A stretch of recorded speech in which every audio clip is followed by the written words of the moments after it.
vampires sont la matérialisation de nos plus grands désirs et de nos pires peurs.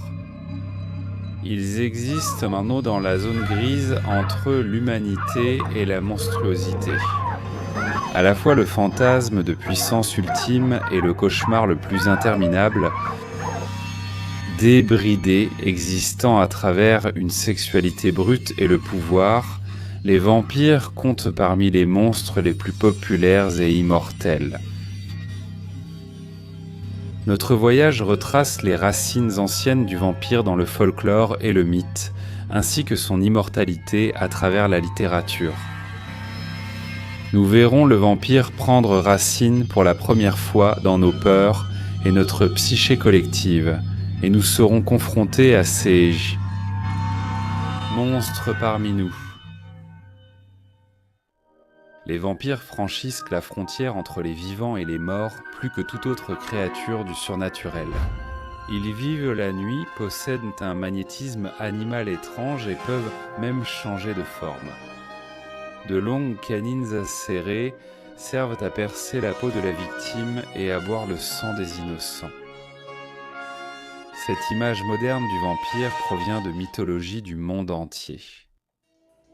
Pour les anciens Grecs, il s'agit des Lamiae, une race de femmes semblables à des vampires. Après que la reine libyenne Lamia ait eu des enfants avec Zeus, le dieu du tonnerre, sa femme jalouse Héra maudit Lamia et détruit la progéniture illégitime. Lamia, mentalement brisée, se retire dans une grotte maudite à jamais pour sucer le sang des enfants. Cet acte la transforme d'une femme en une créature au corps de serpent et aux pieds de femmes difformes. Elle donne naissance au vampire Lamiae, capable de se métamorphoser en belle femme pour séduire d'abord des hommes sans méfiance. Philostrate, dans sa vie d'Apollonios, raconte l'histoire d'un jeune étudiant sur le point d'épouser une femme riche. Apollonios découvre la vérité derrière cette mystérieuse mariée pour son prétendant sans méfiance. Cette belle mariée est l'une des vampires, c'est-à-dire de ces êtres que beaucoup considèrent comme des Lamiae ou des lutins. Ces êtres tombent amoureux et ils sont dévoués au plaisir d'Aphrodite, mais surtout à la chair des êtres humains, et ils attirent par de tels plaisirs ceux qu'ils ont l'intention de dévorer lors de leur festin. Lorsqu'elle a cette découverte, la femme fait semblant de pleurer et admet être une vampire. Alors que les Lamies sont une parodie de l'humanité, elles n'étaient pas considérées comme des morts, comme morts vivants. Cela provient du vrikolakas grec, des revenants des morts, qui reviennent soit pour commencer de nouvelles vies, soit pour menacer les vivants. Le vrikolakas peut être détruit par un feu dévorant. Peut-être les plus proches du vampire d'aujourd'hui et une source de terreur pour les futurs parents sont les Kallikantsaros. Les enfants nés entre Noël et le Nouvel An sont maudits pour devenir des vampires à leur mort. D'abord, pendant la semaine maudite, et pour le reste de leur vie, leurs ongles s'allongeront en griffes pour éventrer violemment toute personne sur leur chemin. Malgré les liens de sang, les Kallikantsaros soupçonnés peuvent vivre toute leur vie, tandis que les autres les craignent. Mais à leur mort et à leur transformation en Kallikantsaros, ils vivent dans le monde souterrain, sauf pendant ces jours fatidiques à la fin de l'année. Le folklore malaisien présente peut-être le plus terrifiant de tous les vampires, le Penangal. Le vampire le plus étrange de toute la mythologie vient peut-être de Malaisie. Le Penangal attaque en fait les femmes enceintes et les nouveau-nés. Ce qui est incroyablement unique et effrayant chez le Penangal, c'est qu'il détache réellement sa tête de son corps. La tête elle-même vole dans les airs. Ses entrailles, comme les poumons et le cœur, la suivent et elle attaque soit les femmes enceintes, soit les nouveau-nés. Elle crache du venin, elle est très féroce. La seule façon de vaincre une Penangal est en fait de verser du verre brisé dans la cavité du cou de son corps. Pendant la nuit, lorsque la tête s'en est séparée.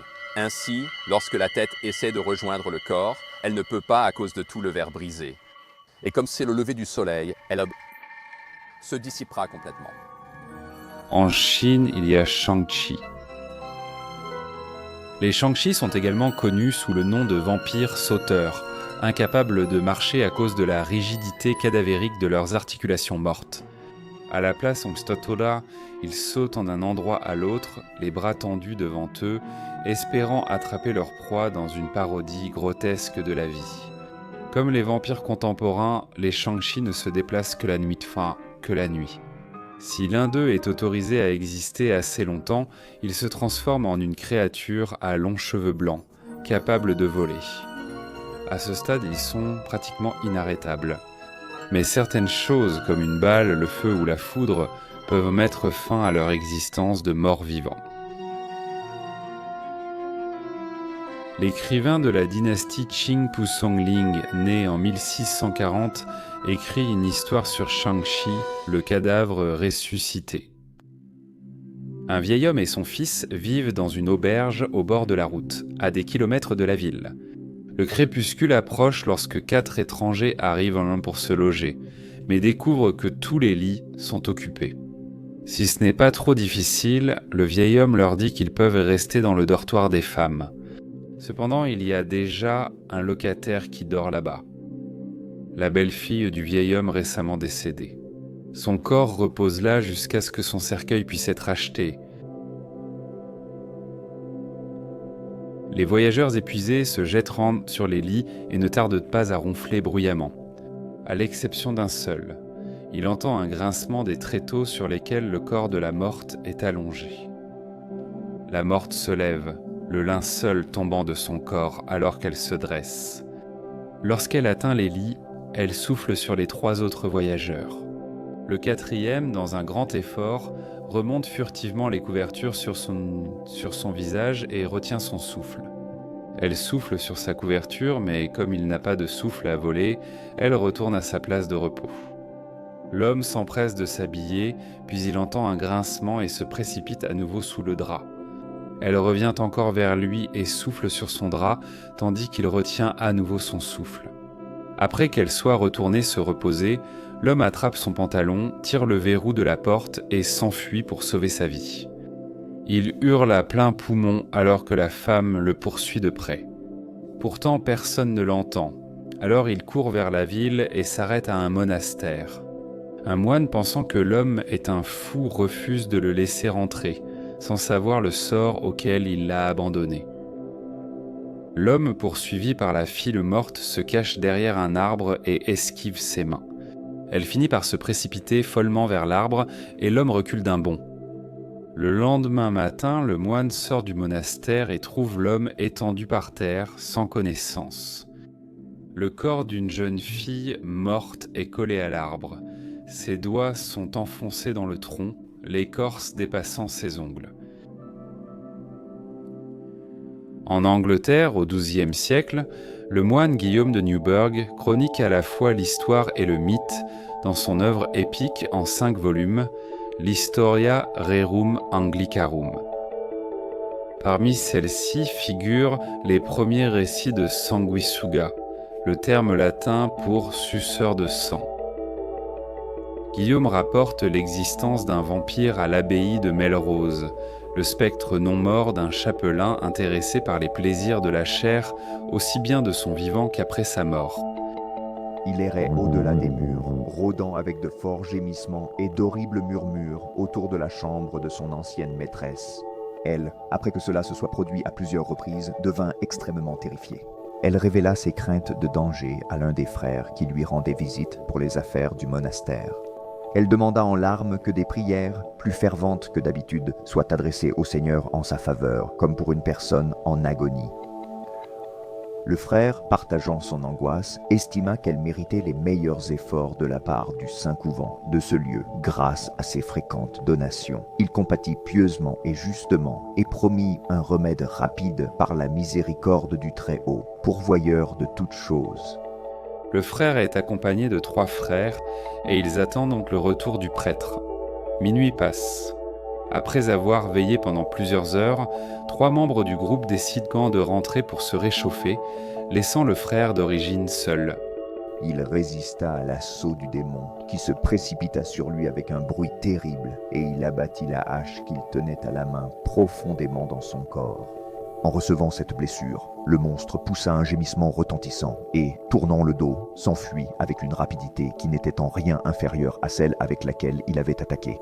Tandis que l'homme poursuivait son ennemi par derrière et le força à regagner sa propre tombe, celle-ci s'ouvrit d'elle-même et, accueillant son hôte devant l'avancée du poursuivant, sembla aussitôt se refermer avec la même facilité.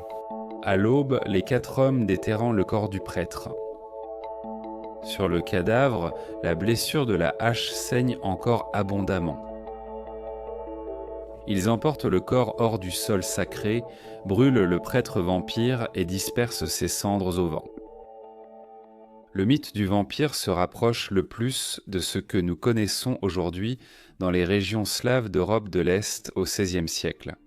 En 1526, la Turquie conquiert la Hongrie lors d'une bataille divisant la Hongrie entre les Turcs, les Habsbourg d'Autriche et l'État indépendant de Transylvanie. Ces pays sont voisins des pays slaves qui développent leur propre mythologie du vampire, dont une grande partie trouve son origine dans les Balkans à partir des désaccords du IXe siècle entre le paganisme et le christianisme. Alors que le christianisme domine la région, les superstitions et les croyances païennes survivent principalement à travers la croyance au vampirisme.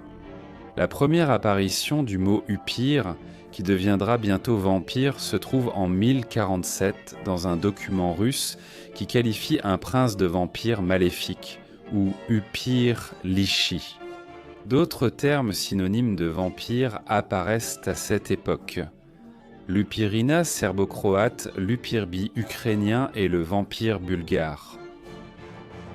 Ces vampires sont initialement créés par une malédiction lancée sur ceux qui ont été excommuniés par l'Église. Une mort violente ou un suicide, une sépulture inappropriée ou même la mort d'un nourrisson avant qu'il ne puisse être baptisé dans l'Église. Lorsqu'une épidémie de vampires est suspectée, les villageois exhument le corps du défunt récent, généralement quelqu'un qui est mort dans les 40 jours, comme dans la période entre la mort et le retour du Christ, et l'examinent à la recherche de signes de vampirisme. Les articulations sont-elles souples ? Y a-t-il des traces de sang autour de la bouche ? Qu'en est-il d'un gonflement ou d'ongles longs ? Lorsqu'on en trouve un, des mesures drastiques sont prises pour empêcher le vampire de se relever. Un pieu en bois ou en métal est enfoncé de force dans le cœur, la tête ou l'estomac. La tête est sans couper et est placée entre les pieds pour la réinhumation. Le feu purificateur éternel consume le corps de l'âme infortunée, ne laissant rien d'autre qu'un tas de cendres. Les régions slaves produisent l'un des premiers vampires présumés de l'histoire, Elisabeth Báthory, également connue sous le nom de la comtesse sanglante.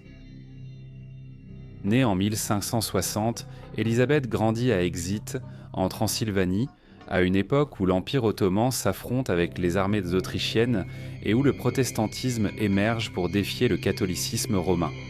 Après avoir secrètement donné naissance à un enfant conçu avec un paysan, Báthory épouse le comte Ferenc Nadasdy. C'est un soldat qui la laisse seule et responsable de leur demeure, le château de Sarvar. Báthory est cruel envers ses serviteurs et la paysannerie voisine. Une jeune fille a été surprise en train de voler des fruits, est attachée nue à un arbre et enduite de miel. D'autres reçoivent des bandes de papier huilées allumées entre les orteils et elle enfonce même des épingles sous les ongles de certaines. Les plus malchanceuses sont jetées nues et mouillées dans la froide nuit d'hiver pour y mourir de froid. Le tout aussi cruel comte Nadasdy meurt en 1604, laissant Báthory inventer seul de nouvelles méthodes de torture. Vivant entre Vienne et 2 demeures en Slovaquie, Báthory commence à expérimenter la sorcellerie dans l'espoir de conserver sa beauté qui menace de s'estomper avec l'âge. Après la mort du mari d'Elisabeth Báthory, le comte Nadasdy, en 1604, elle commence à s'adonner à la sorcellerie. Elle s'intéressait aux qualités rajeunissantes du sang de vierge, ce qui est assez intéressant, et Élisabeth a commencé à rassembler des vierges, à les torturer, à les saigner, puis, selon la légende, à se baigner dans leur sang. D'après la légende, Báthory torturait des jeunes paysannes dans des cages à pointe. En refermant les portes, les pointes transperçaient le corps des jeunes filles, les forçant à se vider de leur sang. Báthory se plaçait juste en dessous de la cage surélevée, le sang dégoulinant directement sur elle, la couvrant ainsi d'une véritable douche. Il espérait et croyait que cela rajeunirait sa jeunesse éphémère. Nous ne savons pas si c'est vrai ou non, mais cela fait une excellente histoire.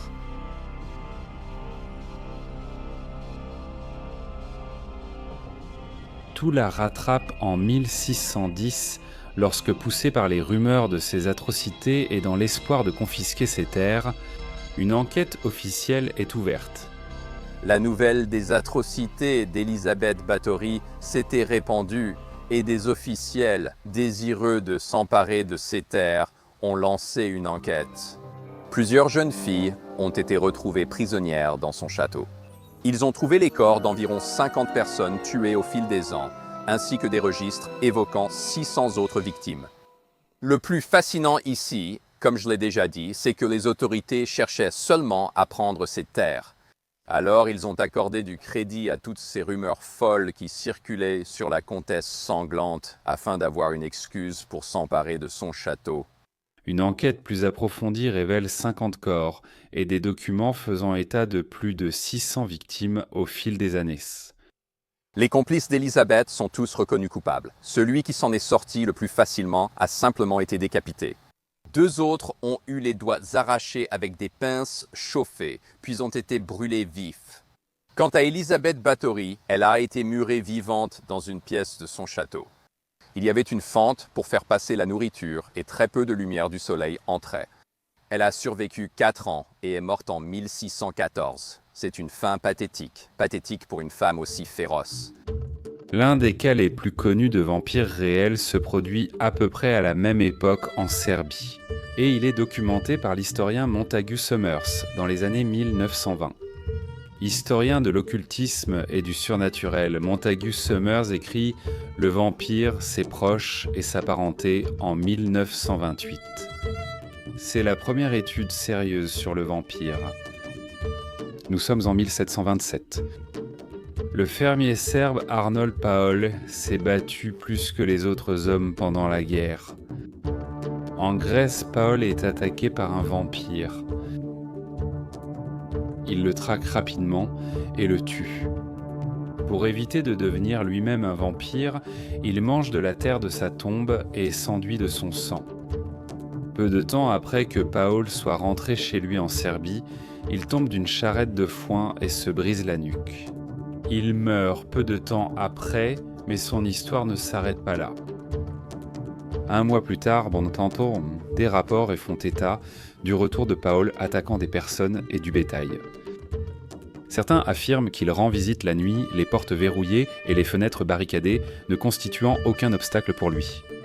Ensuite, 4 personnes qui reçoivent la visite de Paul meurent. 40 jours après sa mort et sur ordre de l'empereur d'Autriche, le médecin de campagne Johannes Flückinger dirige l'exhumation de la tombe où il trouve le corps de Paul qui semble frais et imbibé de sang. C'est ainsi que l'historien des vampires Montagu Summers le décrit. Il devint vite évident qu'ils avaient devant eux la chose qu'ils redoutaient, le vampire. Il semblait ne pas être mort depuis un jour. Ils ont alors dispersé de l'ail sur les restes et planté un pieu dans le corps. Ce qui, dit-on, poussa un cri perçant lorsque le sang chaud jaillit en un grand jet cramoisi. Près de 200 ans après la sanglante folie de Báthory, en France vit le vicomte de Moriève. Ayant réussi à conserver son titre et ses propriétés pendant la tumultueuse Révolution française, Moriève commence son propre règne de terreur en tuant ses propres employés. Ayant perdu la vie sous la main d'un assassin, les habitants pensent qu'ils ont vu le dernier de ce scélérat. Mais ils se trompent. À tort, et cela leur sera fatal. Peu de temps après son enterrement, de jeunes enfants commencent à mourir. Des marques de crocs de vampires sont visibles sur leur cou. Après 72 ans et encore plus d'enfants morts, le petit-fils de Moriève décide soit de mettre fin aux rumeurs, soit d'en finir avec la malédiction. Accompagné des autorités, il déterre le corps du vicomte. Ce qu'il voit dépasse toute explication. Du moins, toute explication naturelle. Un week-end tendu, le défi d'un poète mènera à la création du premier vampire littéraire, un vampire inspiré du poète immortel lui-même. En 1816, le poète anglais Lord Byron est banni à la suite d'allégations d'inceste avec sa demi-sœur Augusta. L'excentrique Byron dort tard afin d'éviter une trop grande exposition au soleil. Il est connu comme l'homme le plus dangereux d'Europe pour de nombreuses femmes. Ses étranges activités nocturnes auront, sans qu'il le sache, un impact durable sur la figure du vampire dans la littérature. Quittant le pays jusqu'à ce que le scandale s'apaise, Byron engage John Polidori, âgé de 21 ans, comme médecin. Bien qu'il ait terminé ses études de médecine à 19 ans, le brillant Polidori nourrit des aspirations littéraires et admire le plus âgé Byron. Il quitte Londres à 10h du matin, le 2 avril 1816, dans une calèche faite sur mesure, réplique extravagante de celle de Napoléon. Il ne faut pas longtemps avant que Polidori n'agace le poète, comme Byron l'a écrit à son éditeur, John Murray, dans une lettre. Je n'ai jamais été autant dégoûté par une production humaine que par les éternelles sottises, les tricoscoreries, le vide, la mauvaise humeur et la vanité de ce jeune homme. Néanmoins, Polidori accompagne Byron à la Villa Diodati, sur le lac Léman. Parmi ceux qui les rejoignent se trouve le poète Percy Bysshe Shelley et sa célèbre fiancée Mary Wollstonecraft, et sa demi-sœur, qui se trouve être l'ancienne maîtresse enceinte de Byron. Polidori devient la cible des plaisanteries de Byron. S'apercevant de l'engouement du jeune docteur pour Mary, Byron l'encourage à sauter d'une petite hauteur pour descendre la colline et aider Mary à monter jusqu'à la villa. Polidori atterrit maladroitement et se blesse gravement à la cheville. Byron rit ouvertement de Polidori, blessé et embarrassé, qui se venge plus tard en frappant le poète au genou avec une rame lors d'une promenade en bateau. Une nuit fatidique plus tard, Byron, de sa voix profonde et dramatique, lit un recueil d'histoires de fantômes allemandes, profitant de l'ambiance d'un orage colossal. C'est au milieu de ce temps inhabituel et étrange que Byron lance un défi à chacun, inventer sa propre histoire terrifiante. Ils débutent leur récit dans la nuit du 17 juin.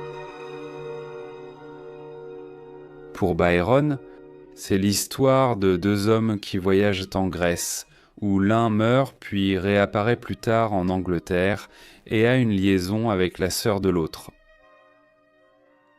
Le 19 juin, Polidori tisse son récit, une histoire à propos d'une femme avec un crâne à la place de la tête, qui est punie pour avoir regardé par le trou d'une serrure. Mary Shelley, comme elle sera connue après son mariage, écrit ceci dans son journal. Le pauvre Polidori a imaginé une dame à tête de crâne, punie pour avoir regardé par une serrure. J'ai oublié ce qu'elle voulait voir. L'idée de Mary Shelley, exprimée à voix haute comme celle des autres, devient le concept principal de son futur roman, le Prométhée moderne, mieux connu sous le nom de Frankenstein.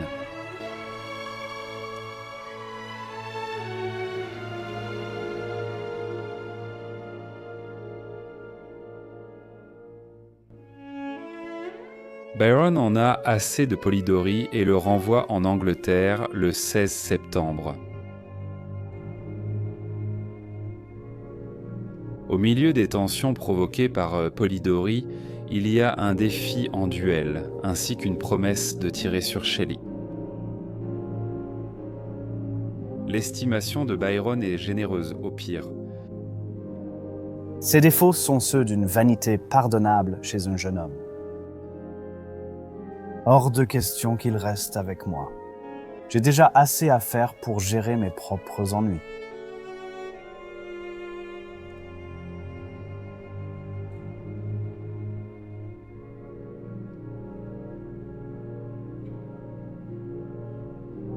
Les préceptes sans exemple n'étant pas les plus éloquents, j'ai pensé qu'il valait mieux lui accorder ce qu'il demandait. Mais je ne lui connais pas de grands défauts, et même quelques qualités. Il est intelligent et accompli, il connaît bien sa profession d'après tout le monde, et il est honorable dans ses affaires et pas du tout malveillant. Après avoir dépensé l'indemnité de licenciement que lui a donnée Byron, Polidori rentre en Angleterre et écrit sa propre histoire. Une histoire développée à partir de ses notes sur le récit de la station balnéaire de Byron. Polidori vend sa nouvelle, Le Vampire, pour 30 livres en 1819. La préface, probablement écrite par un éditeur, raconte la nuit au lac Léman et, ironiquement, attribue le vampire à Lord Byron. Polidori n'est pas amusé. Votre correspondant genevois vous a induit en erreur au sujet de l'histoire du vampire, qui n'est pas celle de Lord Byron. Mais elle a été entièrement écrite par moi, à la demande d'une dame qui, lorsque j'ai mentionné que son seigneurie avait dit qu'il avait l'intention d'écrire une histoire de fantôme, m'a demandé de le faire. Reposant pour l'intérêt sur les circonstances de deux amis quittant l'Angleterre, l'un mourant en Grèce, l'autre le retrouvant vivant à son retour et faisant la cour à sa sœur. Disant qu'elle pensait qu'il était impossible de tirer parti de tels éléments, elle a souhaité que je l'écrive pour elle, ce que j'ai fait en 2 matinées oisives à ses côtés. Les circonstances évoquées ci-dessus, ainsi que le serment exigé par l'homme mourant pour taire sa maladie, sont les seules parties de l'histoire relevant de son seigneurie. Les 2 hommes du récit oral de Byron deviennent le protagoniste, Aubrey, et le mystérieux Lord Ruthven, le vampire énigmatique et aristocratique débordant de sensualité et de magnétisme. Ses particularités faisaient qu'il était invité dans toutes les maisons. Tous voulaient le voir. Et ceux qui étaient habitués à de fortes émotions et ressentaient maintenant le poids de l'ennui étaient ravis d'avoir en leur présence quelque chose capable de capter leur attention. Malgré la pâleur mortelle de son visage, qui ne se colorait jamais, même par la modestie ou la passion, sa forme restait magnifique. Beaucoup de ces chasseuses de notoriété tentèrent d'attirer son attention et d'obtenir au moins quelques marques de ce qu'elle pourrait appeler de l'affection. Au fil de l'histoire, Ruthven et Aubrey se séparent, laissant Aubrey étudier les ruines antiques de la Grèce. Là-bas, il tombe amoureux d'une jeune paysanne qui devient la première victime du vampire. Le vampire ne fait pas que poser les bases du vampire littéraire. Un immortel aristocratique qui se joue des hommes pour son propre amusement et sa subsistance, et qui est un humain transformé plutôt que simplement possédé. Mais il inspire aussi une véritable folie du vampire à travers l'Europe. L'auteur français Charles Nodier écrit une adaptation théâtrale, Le Vampire, qui débute en 1820 et inspire d'autres pièces sur les vampires, présentant le méchant comme un anti-héros romantique débordant de mélodrame. Polidori, cependant, ne voit rien de tout cela, car son éditeur enregistre le droit d'auteur avant lui. Il parvient à les convaincre de se contenter d'un paiement de 30 livres ou 50 $. Compte tenu des opinions sur la sexualité, le vampirisme, avec la morsure au cou, introduit un degré de sexualité normalement tabou, dissimulé sous forme d'horreur. En août 1821, ayant accumulé des dettes écrasantes à cause du jeu, John Polidori met fin à ses jours en prenant une overdose d'acide prussique. Ce ne sera pas la dernière fois que le monde entendra parler de John Polidori, ni de son esprit. Le vampire est introduit en Russie par Alexeï Konstantinovitch Tolstoï avec la publication en 1941 de John Polidori de sa nouvelle Oupire ou Le Vampire. Le vampire suit un jeune couple lors d'un bal à Moscou où il est révélé que la lignée familiale de la femme a été maudite pour devenir des vampires. Tolstoï a succédé à Lupier avec la famille du Vourdalac.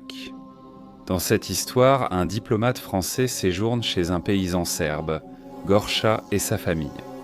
Lorsque Gorcha rentre chez lui après avoir tué un vampire, il agit de façon étrange. Gorcha est devenu un Vourdalak, un vampire qui s'en prend à sa propre famille et finit par transformer tout le monde, de ses enfants à ses petits-enfants, en vampires. James Malcolm Reimer, en 1847, développe Le vampire de Polidori avec Varney le vampire, un roman feuilleton publié dans les magazines britanniques Penny Dreadful de l'époque. Souvent vendus pour un simple sou et imprimés sur du papier bon marché, les Penny Dreadful sensationnalistes s'adressent aux personnes peu lettrées. Le succès de Varney conduit à un total d'environ 900 pages, qui seront toutes réimprimées plus tard sous forme de romans. L'auteur James Malcolm Reimer était un écrivain écossais qui, avant de créer Varney, avait travaillé comme rédacteur en chef du magazine The Queen's. Peu de temps après avoir rédigé un article méprisant la fiction populaire comme les Dreadful Queen's Fails, et il obtient le poste de rédacteur en chef du Lloyd's Penny Weekly, Miscellany. Varney le vampire s'inspire du vampire Ruthven. Varney est également aristocratique et guéri par la lumière de la lune. Cependant, là où Ruthven est beau, Varney c'est plutôt grotesque. La silhouette se déforme, la lumière tombe sur le visage. Il est parfaitement blanc, parfaitement exsangue. Il ressemble toujours à de l'étain. Les lèvres sont retroussées et la principale caractéristique après ses yeux terrifiants, ce sont les dents. Les dents effrayantes, saillantes comme celles d'un animal sauvage, horriblement éclatantes, blanches et semblables à des crocs. Il s'approche du lit avec un étrange mouvement glissant. Il referme ses longues griffes qui semblent littéralement pendre au bout de ses doigts. Varney le vampire, en raison de sa longue histoire de publication ainsi que de la possibilité que d'autres auteurs que Reimer y aient contribué, regorge de prose empoulée et est incohérent. Henry, avez-vous déjà entendu parler de cette étrange et reconnaissante superstition qui est extrêmement répandue dans certains pays, selon laquelle on suppose qu'il existe des êtres qui ne meurent jamais, dit Marchdale, et qui doivent entretenir une existence aussi effrayante en se nourrissant de sang humain, ne jamais mourir. Jamais, Henry, as-tu déjà entendu parler de... Oh, je redoute de prononcer ce mot. Dis-le. C'est un vampire. Bon Dieu. Même ainsi, quelqu'un qui doit renouveler sa terrible existence avec du sang humain, quelqu'un qui vit pour toujours. Un vampire. Oh bon Dieu, je pourrais répéter ce gémissement, dit Marchdale. Mais comme je suis complètement déconcerté, je ne sais plus quoi penser. Ce que Reimer parvient à faire, peut-être dans le but de rendre Varney intéressant, c'est de faire évoluer Varney d'un monstre absolu à un monstre quelque peu sympathique. Varney le vampire se jette lui-même dans la bouche du Vésuve pour y trouver la mort. L'auteur irlandais Joseph Thomas Sheridan Le Fanu apporte la sexualité aux vampires et quelque chose de plus avec la publication de son Histoire de vampire de 1872 Carmilla. En plus d'effleurer le lesbianisme entre la protagoniste et la vampire éponyme, Carmilla était la première véritable histoire de vampire gothique, se déroulant dans un château désolé et des ruines gothiques voisines. Une jeune fille, Laura, et son père accueillant une jeune femme, Carmilla, comme invitée chez eux après qu'elle ait été blessée dans un accident de diligence. Les deux tombent rapidement amoureuses, tandis que Laura voit sa santé décliner peu à peu, au milieu de rêves étranges concernant sa nouvelle amie. Également présent, tout comme dans Varney, se trouve le portrait de Carmilla peint il y a plus d'un siècle, à l'époque où elle était vraiment vivante. « Alors tu pensais à la nuit où je suis venue ici ?» murmura-t-elle presque. « Es-tu contente que je sois venue ?»« Ravie, chère Camilla, ai-je répondu. »« Et tu as demandé le tableau que tu aimes, comme moi, pour l'accrocher dans ta chambre ?» Elle murmura avec un soupir en rapprochant son bras autour de ma taille et en laissant sa jolie tête reposer sur mon épaule. « Comme tu es romantique, Camilla, ai-je dit. Chaque fois que tu me raconteras ton histoire, Elle sera surtout composée d'une grande romance. Elle m'a embrassée en silence. Je suis sûre, Camilla, que tu es déjà tombée amoureuse, mais en ce moment même, il y a une histoire de cœur en cours. Je n'ai jamais aimé personne. Je ne le ferai jamais, souffla-t-elle, sauf peut-être toi. La tension sexuelle dans Carmilla va de pair avec la tension psychologique, alors que Laura continue de faire des cauchemars à propos de sa nouvelle amie. Une nuit, au lieu de la voix à laquelle j'étais habituée dans l'obscurité, j'en ai entendu une douce et tendre et en même temps terrible, bien posée. Ta mère t'avertit de te méfier de l'assassin. Au même moment, une lumière surgit de façon inattendue et je vis Camilla debout au pied de mon lit, dans sa chemise de nuit blanche. Des gouttes du menton jusqu'aux pieds, dans une grande tache de sang. Le genre vampire, vraiment, ça m'étonne à quel point il a décollé. Et bien sûr, il a récemment été éclipsé par le genre zombie, mais il reste très populaire et il est passé de les vampires en tant que créatures qui, vous savez, vous sucez la vie et étaient maléfiques à devenir des figures romantiques et à être beaux et non monstrueux. Et c'est un peu difficile pour moi de comprendre ça et de voir que ça s'est produit lentement au fil des années. Mais ils sont toujours populaires. Ils sont toujours aussi populaires qu'avant, tu sais. Mais ils ont juste changé la raison pour laquelle ils sont populaires, je suppose. Mais Dracula, l'original, a toujours été pour Bela Lugosi, comme il le disait souvent, un film à voir lors d'un rendez-vous. Parce que la fille va avoir peur et voudra te serrer dans ses bras et se rapprocher de toi. Et c'est toujours... Il semble que le genre du vampire soit plus populaire auprès des femmes de nos jours. Et je suppose que Lugosi avait raison d'une certaine manière. À l'époque, c'était, tu sais, encore plus le cas. Il paraît que les fans féminines de vampires sont bien plus nombreuses que les hommes.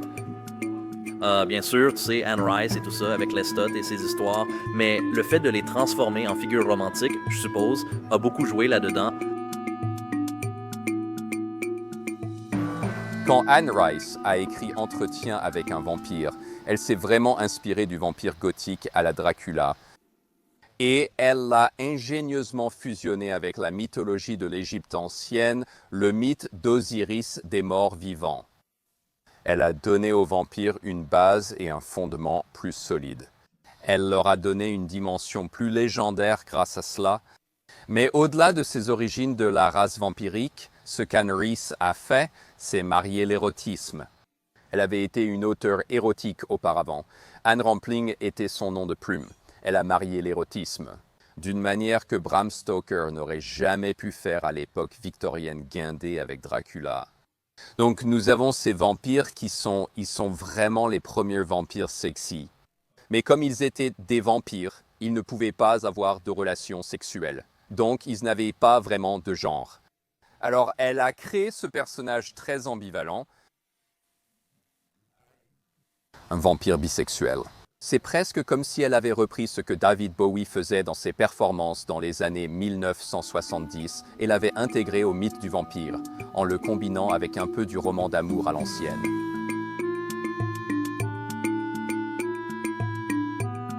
En ce moment, j'écris Vampirella pour Dynamite Comics, qui détient désormais les droits d'auteur et les droits de propriété intellectuelle sur le personnage de Vampirella, qui a été créé à l'origine par Forrest G. Ackerman pour les éditions Warren de Jim Warren en 1969. Et le personnage est essentiellement une vampire, à l'origine venue de l'espace, mais ce n'est plus vraiment le cas maintenant. Et vient sur Terre et se retrouve à combattre des monstres et d'autres vampires, plus ou moins pour le bien de l'humanité. Et l'originale. La version originale du costume a été conçue par l'artiste de bande dessinée underground Trina Robbins. Et la version originale, l'original, Le design original du personnage de Vampirella a été réalisé par le célèbre artiste Frank Frazetta, qui a également réalisé plusieurs des couvertures originales lors des premiers numéros de Vampirella en 69 et 70. 2014 marque le 45e anniversaire de la création de Vampirella et Dynamite organise plusieurs événements pour célébrer cela. Et cette année, j'ai commencé en tant que scénariste de la série. Je suis la première femme en 45 ans d'histoire du personnage à écrire Vampirella. Nous étions en train de... Elle avait un peu commencé comme une présentatrice d'horreur, presque comme l'ancienne Vampira. Ou, comme les gens d'aujourd'hui pourraient mieux connaître, Elvira. Elle présentait c'était un magazine en noir et blanc avec une sorte de série d'anthologie. Quelques histoires mettaient en scène Vampirella, mais le plus souvent, elle présentait les pires jeux de mots imaginables. Les autres histoires de la collection et... Elle a dirigé la série Vampirella qui, je crois, a duré de 69 à 83, peut-être 84. Je ne suis pas vraiment sûr de quand ça s'est terminé, mais ça a duré longtemps. C'était toujours en noir et blanc. Et après, les éditions Warren ont fait faillite. Vampirella était donc, pour ainsi dire, à prendre. Elle a d'abord rejoint Harris Comics, qui l'ont adapté en personnage de bande dessinée au format traditionnel en quadrichromie. De bande dessinée sous forme de fascicule mensuel. Et quand ils ont fait faillite, Dynamite Dynamic Forces / Dynamite Comics est intervenu et a racheté le personnage. Et c'est comme ça que je me suis retrouvé à écrire pour eux. Comme je l'ai dit, elle a été créée par Forrest G. Ackerman, qui était surtout connu du public pour avoir créé le magazine Famous Monsters of Filmland, également publié par Warren Publications.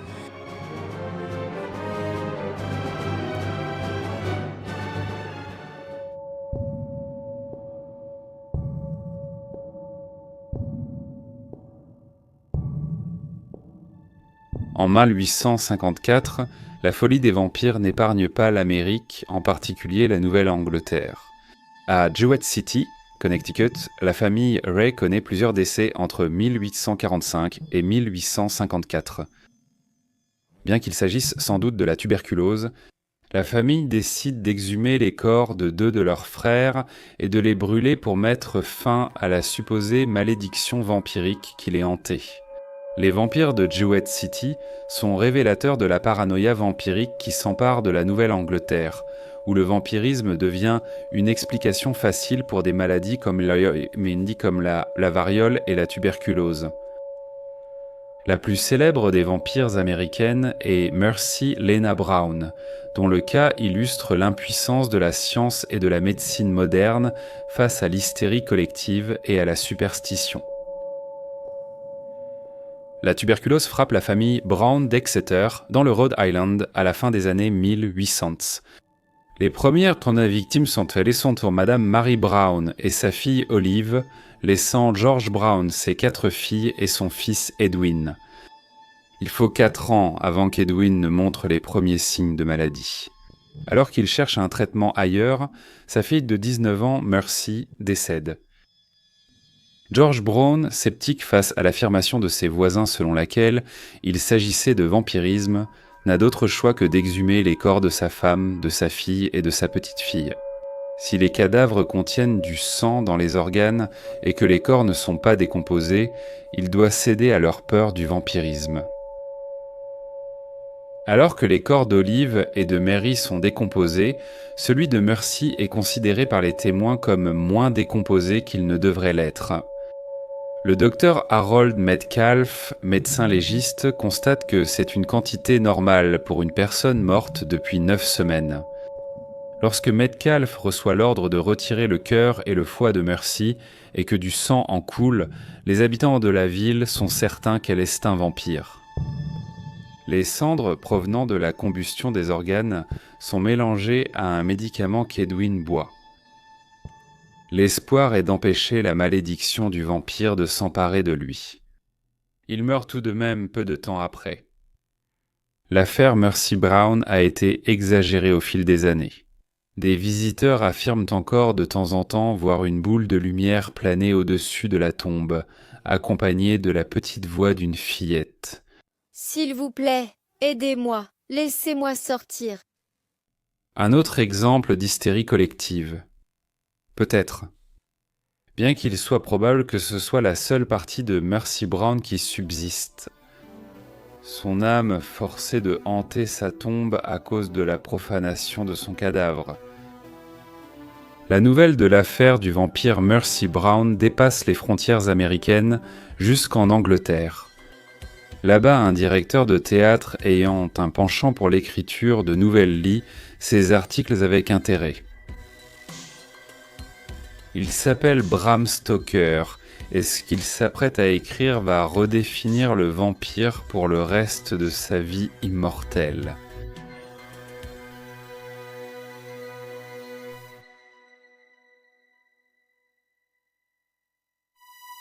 Merci d'avoir regardé. Pour soutenir la création de contenus historiques passionnants, aimez, commentez et partagez cette vidéo avec d'autres passionnés d'histoire. Et bien sûr, n'oubliez pas de vous abonner pour continuer à faire vivre l'histoire.